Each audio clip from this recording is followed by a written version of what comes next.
NPC V എസിനെ കുറിച്ച് പറയുമ്പോൾ സംസാരിക്കുമ്പോൾ അത് ഒരു വ്യക്തിയുടെ പോരാട്ടത്തിൻ്റെ അദ്ദേഹത്തിൻ്റെ ഈ കണ്ട 8-8.5 പതിറ്റാണ്ട് നീണ്ട ഒരു കാലത്തിൻ്റെ പ്രവർത്തനം മാത്രമല്ല, അതൊരു നാടിൻ്റെയും പാർട്ടിയുടെയും ഒക്കെ ചരിത്രത്തിൻ്റെ കൂടി ഭാഗമാണ്. ചരിത്രം തന്നെയാണത്.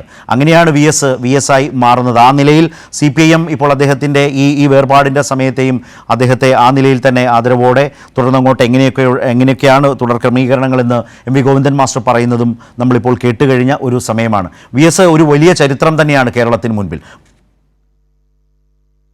അർത്ഥത്തിൽ ശരത്ത് പറഞ്ഞത് ഒരു വസ്തുതയാണ്. നമ്മളിപ്പോൾ വി എസിന് ആദരാഞ്ജലി വാക്യമായിട്ട് കൊടുക്കുന്നതും വി എസ് ചരിത്രമായി മാറി എന്നാണ്. അത് അക്ഷരാർത്ഥത്തിൽ സത്യമാണ്. നമുക്കിടയിൽ ജീവനോടെ ഇരുന്ന, മുണ്ടും ജുബ്ബയുമിട്ട് നമുക്കിടയിൽ സഞ്ചരിച്ചിരുന്ന, പ്രവർത്തിച്ചിരുന്ന, പ്രസംഗിച്ചിരുന്ന, പൊരുതിയിരുന്ന ചരിത്രം തന്നെയാണ് വി എസ് എന്നതാണ് നമുക്ക് ഇപ്പോൾ പറയാവുന്നത്. ഈ നമ്മൾ നേരിട്ട് കാണുന്ന നേതാക്കളിൽ ബ്രിട്ടീഷ് ഭരണത്തിനെതിരെ പൊരുതിക്കൊണ്ട് പൊതുരംഗത്ത് വന്ന, രാജവാഴ്ചയ്ക്കെതിരെ പൊരുതിയ, രാജാവിൻ്റെ പട്ടാളത്തിൻ്റെ ബയനറ്റ് കൊണ്ട് കാലടി കുത്തി തുളച്ച, മരിച്ചു എന്ന് കരുതി പൊന്തക്കാട്ടിൽ പോലീസുകാർ ഉപേക്ഷിച്ചു പോയ, അവിടെ നിന്ന് ആശുപത്രിയിലേക്ക് എത്തി ഉയിർത്തെഴുന്നേറ്റ മറ്റൊരു നേതാവുമില്ല.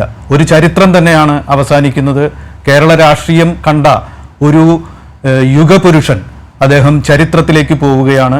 കേരളം കണ്ട ഏറ്റവും വലിയ ഒരു വിപ്ലവ നക്ഷത്രം അസ്തമിക്കുകയാണ്, അല്ലെങ്കിൽ അത് ചരിത്രത്തിൻ്റെ ആകാശത്തിൽ ഉദിക്കുകയാണ് എന്നൊക്കെ പറഞ്ഞു വെക്കേണ്ട ഒരു സന്ദർഭമാണിത്. മറ്റൊരു നേതാവിനും ഇല്ലാത്തതുപോലുള്ള ഒരു ജീവിതാനുഭവങ്ങളിലൂടെ കടന്നു വന്ന നേതാവാണ് വി എസ് എന്നാണ് അദ്ദേഹത്തെ ഇപ്പോൾ അനുസ്മരിക്കുമ്പോൾ ആമുഖമായിട്ട് നമുക്ക് പറയാവുന്നത്. ശരത്ത്.